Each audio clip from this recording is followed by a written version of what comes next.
बिस्मिल्लाहिर्रहमानिर्रहीम। अस्सलाम वालेकुम दोस्तों, कैसे हो आप सब? उम्मीद करता हूँ आप सब ठीक होंगे। Welcome to the channel literature coverage. आओ लिटरेचर पढ़ें। दोस्तों, मौसम आज फिर अच्छा सा है, लेकिन हम फिर से एक ट्रेजिडी पढ़ने जा रहे हैं, एक ट्रेजिक प्ले पढ़ने जा रहे हैं। लेकिन टेंशन नहीं लेनी, प्यार मोहब्बत काफ़ी होता है इस ट्रेजिक प्ले में भी। दोस्तों, आज हम लोग जो प्ले पढ़ने जा रहे हैं उसका नेम है डिज़ायर अंडर द एल्म्स। इस प्ले को एक American playwright Eugene O'Neill ने लिखा था। यूजीन ओनील को 1936 में नोबेल प्राइज़ भी दिया गया लिटरेचर में, उनके वर्क्स की बिना पे, उनकी राइटिंग्स की बिना पे। दोस्तों, डिज़ायर अंडर द एल्म्स का मतलब है कि सायादार दरख्तों के नीचे एक ख्वाहिश। कोई भी ख्वाहिश हो सकती है, ये तो हम प्ले पढ़ेंगे तो ही पता चलेगा कि आखिर कौन सी डिज़ायर है। एल्म्स ट्री के नीचे। दोस्तों, एल्म्स ट्रीज सायादार दरख्तों को कहते हैं। दोस्तों, इस प्ले की जो ओरिजिनल लैंग्वेज है वो है इंग्लिश और इसका जॉनरा है ट्रेजिडी। इस प्ले की सेटिंग ऑफ प्लेस है a farm house in New England और इस प्ले की सेटिंग ऑफ टाइम है 1850। ये प्ले नवंबर 11 1924 को परफॉर्म किया गया था।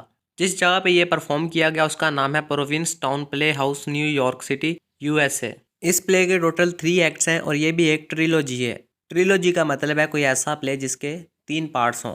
दोस्तों, ये प्ले 1925 को पब्लिश हुआ था। इस प्ले के प्रोटैगनिस्ट का नेम है एबन कैबट और एंटैगनिस्ट इस प्ले में है इफ्रेम कैबट। दोस्तों, इस प्ले का एक इम्पोर्टेंट पॉइंट मैं आपको समरी के बाद बताऊंगा। अभी बता दिया तो कहीं कंफ्यूज ना हो जाएं आप लोग, तो प्ले के एंड पे मैं आप लोगों को बताऊंगा। तो चलिए दोस्तों, शुरू करते हैं डिज़ायर अंडर द एम्स, इस प्ले की समरी। करेक्टर्स का मैं ब्रीफ सा इंट्रोडक्शन दे दूं आपको। दोस्तों, न्यू इंग्लैंड में एक फार्म हाउस है जिसका ओनर है इफ्रेम कैबट। दोस्तों, ये इस फार्म हाउस का ओनर है। इसकी उम्र 75 साल है और अब ये बूढ़ा हो चुका है। इसकी कमर थोड़ी सी झुक गई है, लेकिन अपनी उम्र के लिहाज से अभी भी ये स्ट्रॉन्ग है। इसका कद लंबा है और इसका जो बिहेवियर है वो काफ़ी र्यूड है, सख्त मिजाज आदमी है। कमज़ोर लोग इसको पसंद नहीं है। दोस्तों, इफ्रेम कैबट ने अपनी सारी उम्र इस फार्म हाउस में वर्क करते गुजार दी। इसके 3 बेटे हैं। इस प्ले में इसकी 3 शादियां दिखाई गई हैं। इसकी पहली 2 बीवियां मर चुकी हैं। पहली बीवी में से 2 बेटे हुए। बड़े बेटे का नाम है सिमियन जो कि 37 साल का है और उससे छोटे वाले का नाम है पीटर जिसकी एज है 35 साल। ये दोनों कद में छोटे हैं अपने बाप से। एफ्रेम कैबट की दूसरी बीवी का नेम था माँ, उसमें से एक बेटा हुआ इसका जिसका नेम है एबन कैबट। एबन कैबट 25 साल का है, वो खूबसूरत भी है, हैंडसम है, जवान है, लंबा चौड़ा है। इफ्रेम कैबट इस प्ले में तीसरी शादी करता है और उसकी तीसरी बीवी का नेम होता है एबी पुटनम। जहाँ पे फार्म हाउस है उस टाउन में एक फिडलर भी रहता है। फिडलर उस पर्सन को कहते हैं जो कि म्यूजिक वगैरह प्ले करता है पार्टीज में। तो फार्म हाउस पे जब भी पार्टी होती है तो फिडलर को बुलाया जाता है और ये म्यूजिक प्ले करता है। इसके अलावा इस टाउन में एक शेरिफ भी है और इस प्ले में भी एक करेक्टर है शेरिफ। शेरिफ दोस्तों एक तरह का ऑफिसर होता है जो कि कोर्ट के ऑर्डर पर काम करता है। गैर कानूनी काम हो तो उसको रोकता है। सिमियन की एक बीवी भी होती है इस प्ले में जिसकी डेथ हो चुकी है इस प्ले के स्टार्ट होने से पहले ही। उसका नेम होता है जेन। एक और फीमेल करेक्टर है इस प्ले में जिसका नेम है मिनी। मिनी जो है एक काफ़ी उम्र की औरत है, लेकिन जो एबन कैबट होता है इसके साथ डेटिंग वगैरह करता है, लेकिन प्ले के एक्शन में मिनी को दिखाया नहीं जाता। एबन जो है इसको एक सेक्सुअल ऑब्जेक्ट की तरह ट्रीट करता है। और एक लास्ट करेक्टर मैं आपको बता रहा हूँ, वो एक बेबी होता है एबन का और एबी का। तो चलिए दोस्तों, शुरू करते हैं अब समरी। दोस्तों, ये प्ले शुरू होता है एक फार्म हाउस से जो कि न्यू इंग्लैंड में वाक़या है। 1850 का टाइम चल रहा है। फार्म हाउस का ओनर है इफ्रेम कैबट। इफ्रेम कैबट के फार्म हाउस में बहुत सारे एम ट्रीज़ हैं जो कि हर वक्त छाँव किए रखते हैं फार्म हाउस के ऊपर, यानी कि सायादार दरख्त है ना तो छाँव रहती है। फार्म हाउस के साथ वाली जो लैंड है ना, फार्म लैंड, वो पथरीली है, रोकी है। इस वजह से काफ़ी मेहनत करके वहाँ पे फसल उगानी पड़ती है। इफ्रेम कैबट के 3 बेटे हैं। 2 बड़े बेटे इसके पहली बीवी से हुए और इसके बाद दूसरी बीवी से भी एक बेटा हुआ इसका। पहली बीवी से जो 2 बेटे हुए उनका नाम है सिमियन एंड पीटर और दूसरी बीवी से जो इसका बेटा हुआ उसका नाम है एबन। इफ्रेम की दूसरी बीवी का नेम है माँ, यानी कि एबन कैबट की मदर। दोस्तों, ये तीनों भाई जो है ना इनकी आपस में नहीं बनती। जो पहले 2 भाई हैं ना, बड़े भाई सिमियन और दूसरा जो है पीटर, ये दोनों एबन कैबट से अलग रहते हैं, ज़्यादा घुलते मिलते नहीं आपस में, और एबन भी इनसे थोड़ा अलग ही रहता है। लेकिन इन तीनों भाइयों में एक चीज़ कॉमन है, ये अपने बाप को पसंद नहीं करते। इफ्रेम कैबट के साथ ये नफरत करते हैं।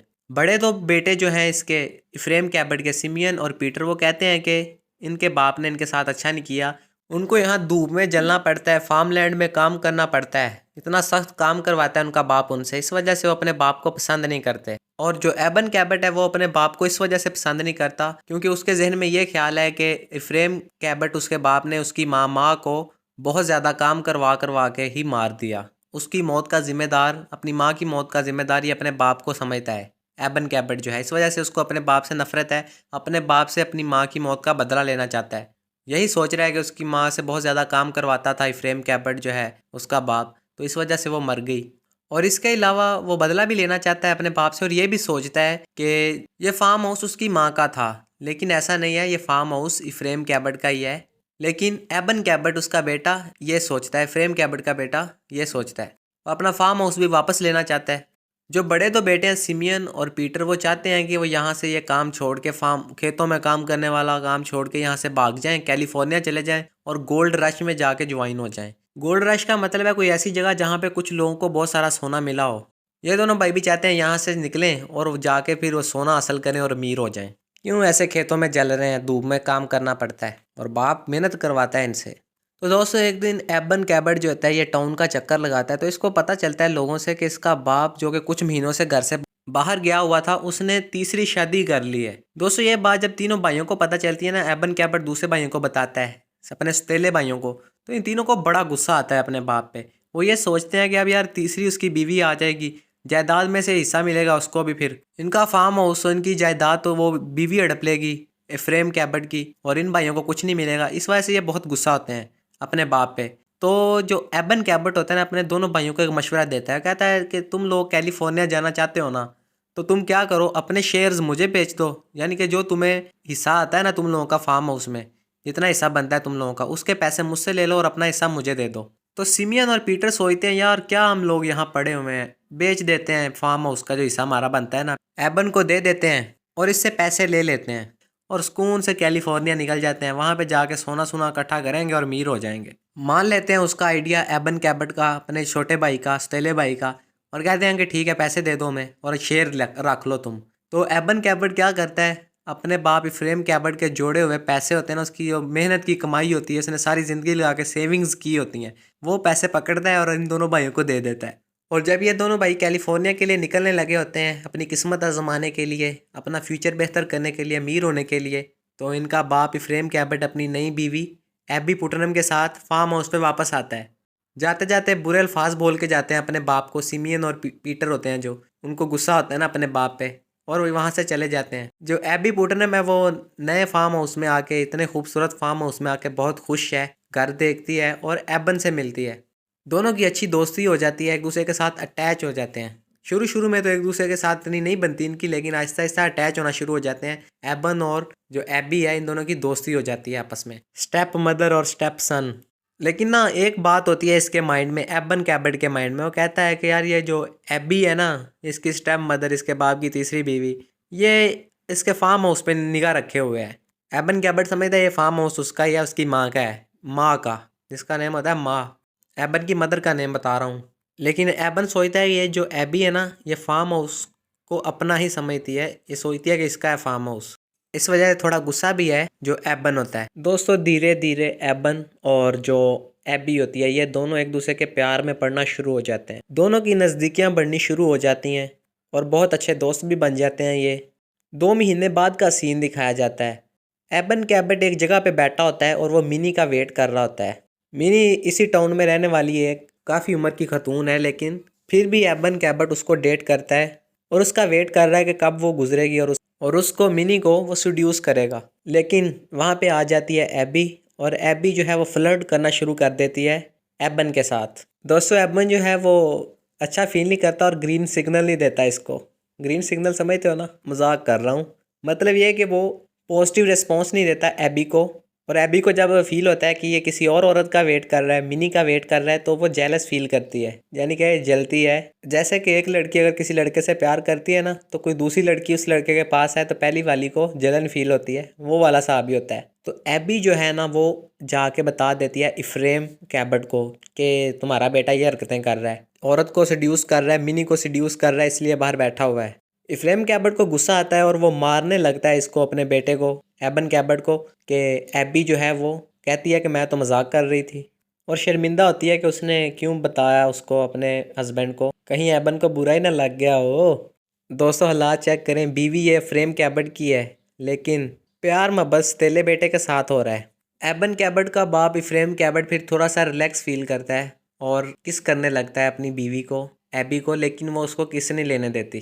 किस लेने के लिए झुकता है इफ्रेम कैबट, लेकिन अच्छा एक्सप्रेशन नहीं देती उसको और किस भी नहीं देती। फिर इन दोनों की ना बात होती है, अफ्रेम की और उसकी बीवी एबी की। एबी अपने हस्बैंड फ्रेम कैबट को बोलती है कि अगर उसके घर बेटा हो पैदा तो क्या वो ये फार्म हाउस उसके नाम कर देगा। फ्रेम कैबट बड़ा खुश होता है कि अगर उसके घर बेटा पैदा हो तो कहता है ठीक है, तुम जो मांगोगी मैं तुम्हें दे दूंगा, बस हमारे घर बेटा पैदा हो। फ्रेम कैबट का और उसकी बीवी एबी पुटनम का। दोस्तों फिर इस रात फ्रेम कैबट और उसकी बीवी एबी पुटनम दोनों अपने बेडरूम में मौजूद होते हैं, बेड पे लेटे होते हैं। तो एबी की जो नज़रें होती हैं ना वो दीवार पर होती हैं और दीवार के दूसरी साइड पे बिल्कुल एबन कैबट का कमरा होता है। यानी कि कमरे साथ साथ हैं, बीच में बस एक दीवार है, दीवार आती है बीच में।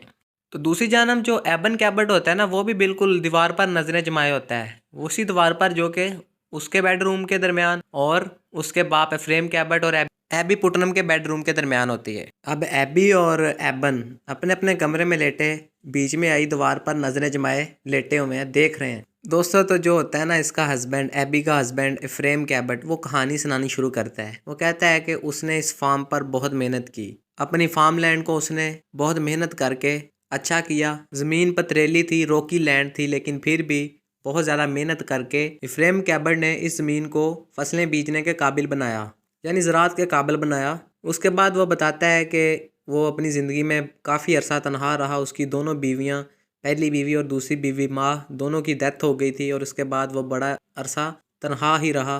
फिर वो एक और बात सुनाता है कि माँ के जो पेरेंट्स हैं ना उन्होंने इसका फार्म हाउस छीनने की कोशिश की थी इससे, एफ्रेम कैबट से, तो तब भी ये बड़ी मुश्किल में और बड़ी परेशान हालत में रहा था। फिर फ्रेम कैबट नोट करता है कि उसकी बीवी तो उसकी बातें ही नहीं सुन रही, कहीं और ही मगन है, कहीं और ही सोचों में गुम है। तो वह थोड़ा सा नाराज़ हो जाता है और उठ के चला जाता है एक बार्न में सोने।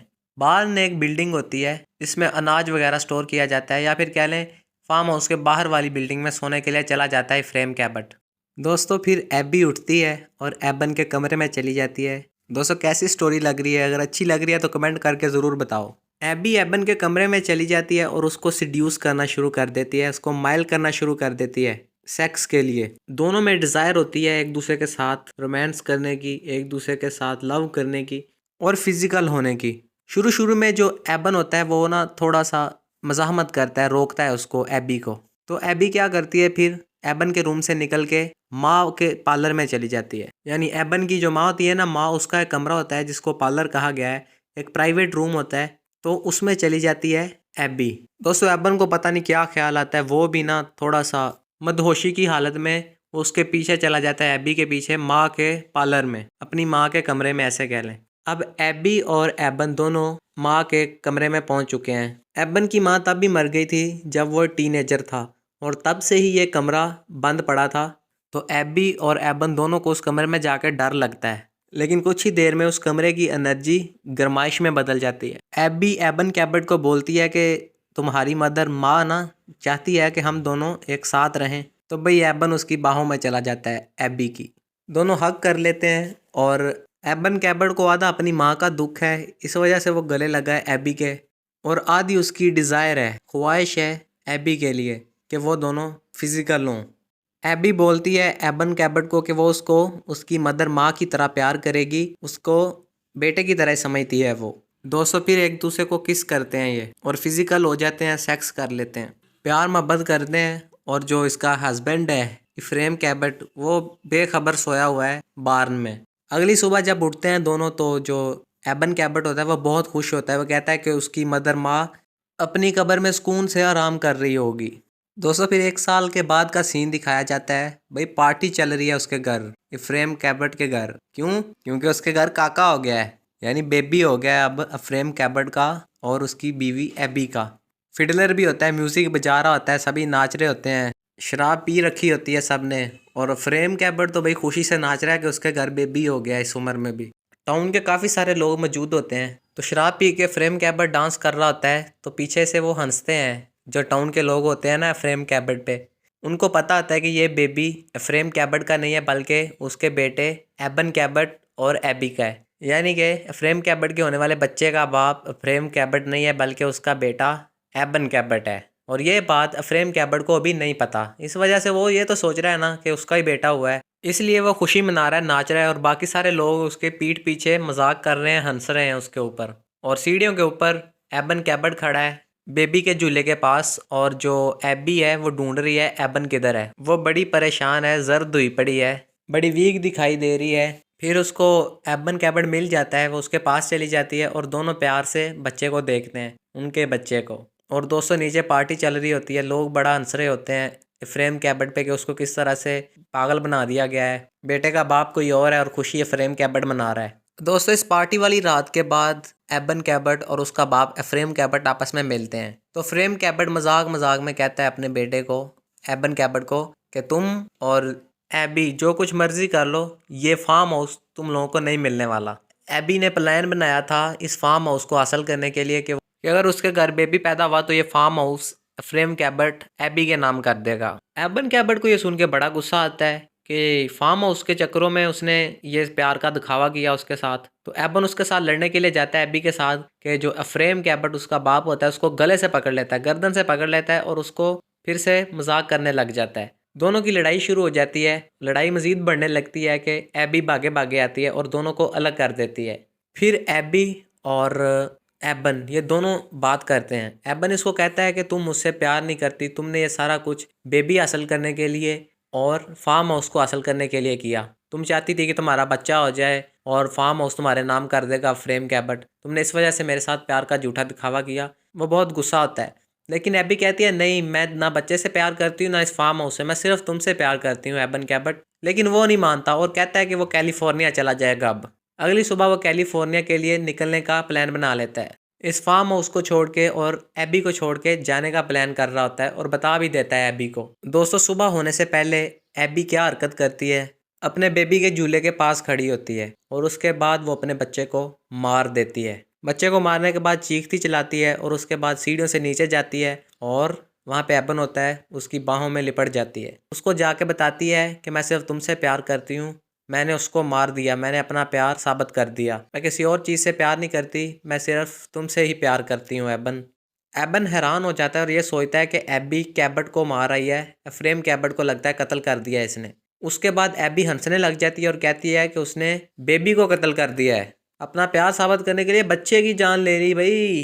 कहती है देख लो, अब मैंने बच्चे को भी मार दिया, ना मुझे बच्चे के साथ प्यार है ना मुझे फार्म हाउस के साथ प्यार है, मुझे सिर्फ एबन के साथ ही प्यार है। एबन ये सुन के बहुत ही ज़्यादा शॉक्ड हो जाता है। दोस्तों प्यार में, डिज़ायर में, लस्ट में, फिजिकल प्लेयर के लिए इतना भी इंसान को पागल नहीं हो जाना चाहिए कि वो कत्ल करने पर उतरा है किसी दूसरे का। यहाँ पर तो मुझे एक मीम याद आ गया, वो कहते हैं ना वुमेन। दोस्तों एक मासूम से बच्चे की जान ले ली इसने सिर्फ प्यार के लिए, एक आदमी का भरोसा जीतने के लिए।